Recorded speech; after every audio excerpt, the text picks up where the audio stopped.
Welcome to games that I am personally looking forward to in 2023. We have a new year. I am a bit late on my upcoming games for 2023, but I did make a list. And let's just start off with Atelier Ryza 3, which is by far the game that I'm the most looking forward to personally right now. As you guys may know, if you know me, I love the Atelier Ryza games, and this is the third one in the trilogy.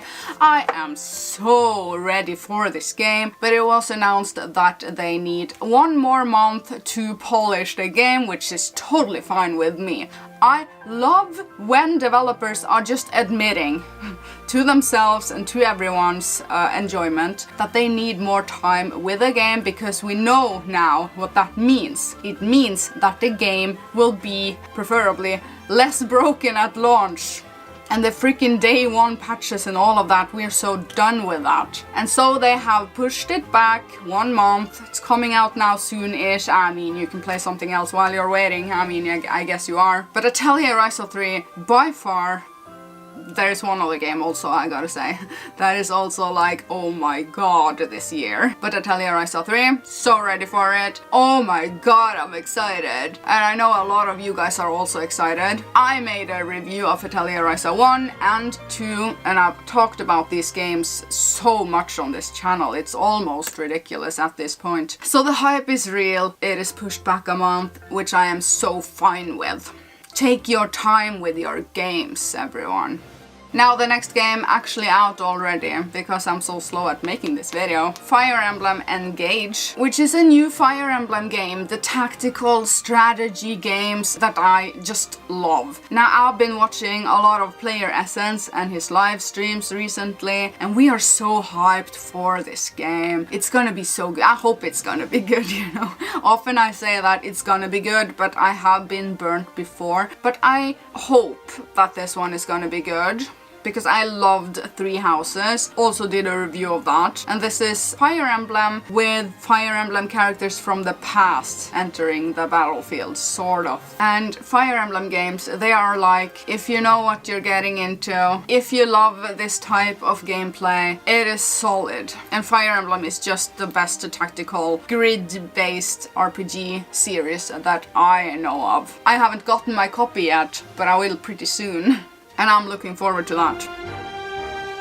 And guys, another game that has come out now in 2023. This video is sponsored by ID Factory. Can you believe that? I cannot believe that. ID Factory, the people behind the Neptunia series, they have a brand new game now, and it is called Neptunia Sisters vs. Sisters. It is a game that I'm currently playing upstairs. It is out for the PS4, PS5 and Steam, and I have been, to put it lightly, very obsessed with the Neptunia series. I mean, look around my channel and that is the series that I've talked about several times. Now the story this time around, it is about the handhelds versus the smartphones. Now, the Neptunia series is so known for breaking the fourth wall, having characters that represent companies, gaming consoles and developer studios. So many references to real life stuff, and I get such a kick out of that. Now this time the CPU candidates, which is the Nintendo DS, the PlayStation Portable and the Game Gear. They wake up after a 2 years long sleep to see the game industry, which is the world, it has radically changed. Now the shares of the land is dominated by our phones, which is threatening the gaming handheld market. Now we have new characters. This character, it is based on smartphones. This character is based on Apple and Android. The story is just so funny. And they're all like talking about how addicting social media apps are and how that is affecting the game industry world. You have stuff like the Chirper, which is Twitter, NeoTube, which is YouTube, and they talk a lot about live streaming, streamers, influencers, and there's a lot of internet and chat language, a lot of lols and WTFs. I mean, this game is hilarious in the story. Now the gameplay is a dungeon crawler RPG where you can take control of 3 characters and switch between them at any time. When you touch an enemy, you enter a combat area where you can move freely around, and this time around you do combos in an action combat-y style. I am loving the graphics and the character models this time around. I just enjoy it, you know. As a long-time fan, I'm just happy to see these friends of mine again. And you know what? I know that a lot of people have not played a Neptunia game. This is a good entry point also. You also have Neptunia Reverse released for the PlayStation 5 last year, which is also a really good starting point, but you can definitely jump into this game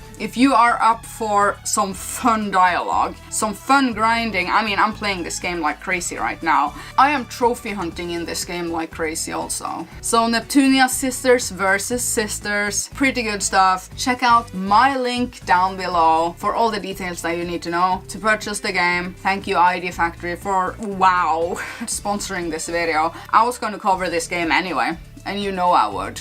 Now this game, I recommend it.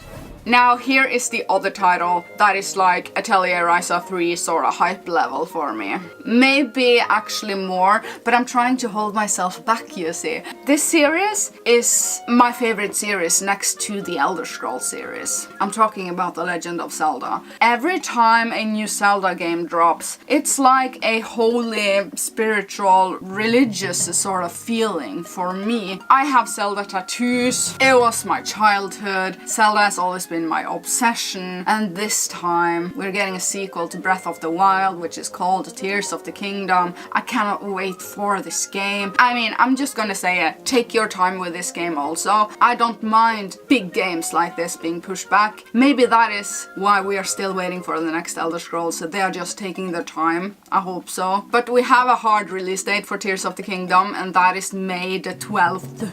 The 12th. It will be a day unlike most days. I am speechless. I am so looking forward to it. It's almost funny. Now this year we are getting Tales of Symphonia Remastered, coming out February the 17th. And I have played this game already, but I don't think I finished it back in the day, so this time I have a new opportunity to actually do it. Now, Tales of Symphonia has been praised as one of the stronger Tales of games in most communities and forums online, and it is up there. I think personally though, still my favorite Tales of games are the Exilias. But looking forward to this one. I'm giving you a heads up, this one is coming pretty soon. Something else that is also coming pretty soon is a new Kirby game again. There's so many Kirby games, but we don't mind, I guess. This time it is Return to Dreamland Deluxe, coming February the 24th. I'm always up for a tiny bit of Kirby when I want to scratch that sort of itch. I'm not obsessed with Kirby, but I do like Kirby. And I'm very picky with my side-scrolling platformers, and Kirby is just hitting the mark for me. I will be getting that, and I will tell you my first impression when that time comes around. The next game I want to mention that is coming for the Nintendo Switch in 2023. It is Rune Factory 3 Special. Now hold up, this is probably a game that is not for everyone. This is a remake of a Nintendo DS title, and you can kind of see that in the graphics. I don't know how they did this remaster, but I remember when they did Rune Factory 4 ported over to the Switch, which was originally a 3DS game. There was something weird with the graphics. They tried to stretch the pixels and stuff, and I was not a fan of the graphical style. Unfortunately though, from what I have seen from Rune Factory 3 Special, it sort of looks like they are doing the same technique, bringing this game over, stretching pixels and stuff. I'm not a fan of those graphics, but I am a big Rune Factory fan. Hands down, I mean, hello, have you met me? So that one is gonna be a game for me and some of you people, definitely. Look out for that. Now, as you can see already, this is a highly personal list. It's a lot of life simulators and, you know, Isha gaming kind of games. So I will also mention Story of Seasons: A Wonderful Life, which is actually being completely remade. They're not using old assets, I don't think. Now this game looks pretty good. I've talked about this before. I played it a ton on my GameCube. I have nostalgia for this town and the people, so that is going to be triggered so much when I'm playing this game. I can imagine. Coming out summer this year, and I will be playing that, and I will be talking about it here here on my channel, so I mean, you should subscribe, and I will be here, right here, for you, talking about all of these games when they are coming out, and I hope you wanna see that. So those were the games that I'm the most looking forward to, but I have some honorable mentions. I have written in my notes that I'm looking forward to Fae Farm, which is saying that it is coming out in spring this year. Fae Farm, farming simulator, cozy. I think it looks interesting, and you will probably also think that it looks interesting if you like life simulators like I do. I will be talking more about that when I have played it a tiny bit, definitely. I mean, just stick around on this channel and you will get it all. I have also written down Rain Code, the second quarter of 2023, which is a very cute graphical style game sort of thing, which is a mystery game, sort of like a detective story. I like the graphics, so I'm sold already, sort of thing. Now, that old game, it's old, but it's not even out yet. My Time at Sandrock. I've talked about that for, what, 2 years now on my channel, and still not properly out. It is being released May the 26th this year. Now, I also have some PlayStation 5 games that I am hyped about, and some that I am not very hyped about, but we will see. People keep asking me, are you gonna play Hogwarts Legacy? Yeah, and I will maybe give a first impression when I have a first impression of that game. I'm not hyped, I'm nothing, I feel nothing. But I know I will play it, so we will see. Starfield. When is that even coming out? Don't know, but I know that I will play it. Confirmed. I'm confirming that to you right now. I will play that also. Forspoken. It is out, and it is in my plans to play it. I haven't bought it yet. There's so many games, you know. And we have Diablo 4, which is June the 6th, my birthday. Pretty good. I loved Diablo 3, so this one, hope it's gonna be just as good. And lastly, guys, I have a super weird game that I want to show you. I really want to show you guys this game. And it is called Blue Protocol. Confirmed for PC. I don't have a date, 2023 it says. But it looks so good. It kinda reminds me of Genshin Impact. Have you guys seen this game? What are your thoughts on this game? I think it looks pretty interesting to me, at least. So that is why, I mean, since we have the same taste in games, you and I, maybe you will find this game also interesting, like I did when I saw the trailer. It is definitely worth mentioning. So those were the games that I'm looking forward to the Nintendo Switch. I want to know yours. Leave them down below. Hit like on my video and subscribe. Thank you so much for watching and taking your time to come by Isha Gaming and see what I have to say about things. Basically. I'll see you later.